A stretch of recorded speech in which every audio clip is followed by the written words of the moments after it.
តបបងប្អូនមកមើលបរិយាឆារយៈម្នាក់ដែលអាចផឹកទឹកក្នុងមួយថ្ងៃ7លីត្រណាហើយទឹកដែលគាត់ផឹកហ្នឹងវាច្រើនជាប្រភេទទឹកវីតាទឹកលីយ៉ង់និងទឹកពិសាកម្ពុជាអញ្ចឹងណាហើយក្នុងមួយថ្ងៃហ្នឹងគាត់លេងចលែងថាគាត់នឹងផឹកឲ្យអស់7ដបហ្នឹងហើយពិតជាល្អមើលមែនតើបានអ្នកនរបានចូលមើលវីដេអូដែលគាត់ផឹកនៅក្នុង TikTok ហ្នឹងដឹងតែល្អមើលហ្មងគឺមួយកដងដាក់ប៉ាត់មួយកដងដាក់ប៉ាត់សម្បីតែខ្ញុំមើលក៏មានអារម្មណ៍ថាហួសចិត្តជាមួយគាត់ដែរក្នុងធម្មតាមនុស្សយើងតែយើងផឹកនៅផ្ទះហងៃក៏មួយថ្ងៃត្រឹម3 4លីត្រហ្នឹងគឺច្រើនពេកហើយចំពោះបរិបទនេះគឺគាត់អាចផឹកមួយថ្ងៃ17លីត្រគាត់និយាយក្នុងវីដេអូថាក្នុងមួយថ្ងៃគាត់អាចផឹកបានក្នុងមួយគេថាពាក់កតាថ្ងៃអញ្ចឹងគាត់អាចផឹកបាន4ដបហើយយ៉ាងថ្ងៃពេលចុះដេកយកអីហ្នឹងគាត់ផឹកឡើង3ដបទៀតអញ្ចឹងគឺធ្វើឲ្យកដងឡើងកពេញផ្ទះគាត់ហ្មងបាទអ្នកទាំងអស់គ្នាអាចចូលមើលក្នុង TikTok អាចខ្ញុំដាក់ link នៅក្នុង comment ធម្មតាយើងតែផឹក3 4លីត្រហ្នឹងគឺតឹងពោះប៉ោងពោះអាចទាំងលើសទឹកចិត្តហើយចំពោះគាត់វិញគឺគាត់ផឹកដល់ហ្នឹងមានន័យថាមិនដឹងជាកាពះគាត់ប៉ុណ្ណាបាទអ្នកទាំងអស់គ្នាចាំចូលមើលនៅក្នុងវីដេអូដែលគាត់ផឹកធានាថាមកហួសចិត្តហ្មងគឺមួយកដងដាក់លេបតាមមួយកដងអស់មួយកដងអស់សម្បីតែខ្ញុំមើលហើយក៏មានអារម្មណ៍ថាហួសចិត្តដែរអញ្ចឹងបាទអ្នកទាំងអស់គ្នានៅផ្ទះអីកុំអាចផឹកអីដូចគាត់ព្រោះវាអាចមានបញ្ហាការផឹកទឹកច្រើនពេកអញ្ចឹងណាធម្មតារាងកាយយើងត្រូវការទឹកត្រឹមតែ3លីត្រហ្នឹងគឺវាច្រើនពេកហើយបើយើងអាចផឹកដល់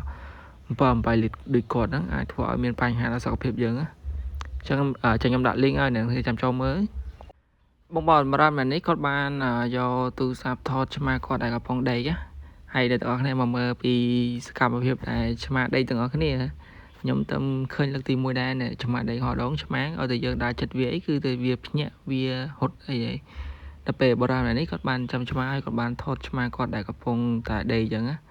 ហើយชุดសកម្មភាពដែលឆ្មាដេកហ្នឹងមើលទៅគឺគួរឲ្យស្រឡាញ់មែនតើគឺវាអត់មានខ្វល់វាអីទេគឺដេកលក់ភ្លឹងមកធម្មតាសត្វឆ្មាគឺវាឆាប់ដឹងណាតែពេលយើងថតយើងអីចឹងគឺវាអាចដើរប៉ះតិចតួចក៏វាអាចភ្ញាក់ដែរតែចំពោះឆ្មាមួយក្បាលនេះគឺល្អមើលមែនតើគឺវាអត់ដេកអត់មានខ្វល់វាម្ចាស់អីដើរអីទេគឺវាក៏តែដេកហើយមើលសកម្មភាពដែលវាដេកទៅគឺល្អមើលមែនតើ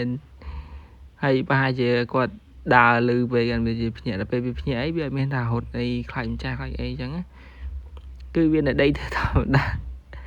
ហើយមើលដល់តែមើលពីសកម្មភាពដែលឆ្មាដេកហើយមកគេធ្វើមុខពិតជាគួរឲ្យស្រឡាញ់មែនតើឆ្មាគាត់នេះបើខ្ញុំម៉ែចាំចឹងអីពិតជាល្អមើលមែនតើ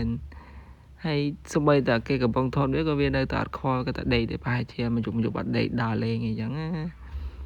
ហើយខ្ញុំមើលវីដេអូហ្នឹងហើយពិតជាអត់ស្នើចំពោះឆ្មាមួយក្បាលហ្នឹងមែនតើគឺដេកអត់មានខ្វល់ពីអ្វីទាំងអស់ក៏តែដេកសូម្បីតែសម្ោចនៅមុខអីក៏អត់មានខ្វល់ដែរក៏តែដេកពិតជាគួរឲ្យស្នើមែនតើឆ្មាមួយក្បាលហ្នឹង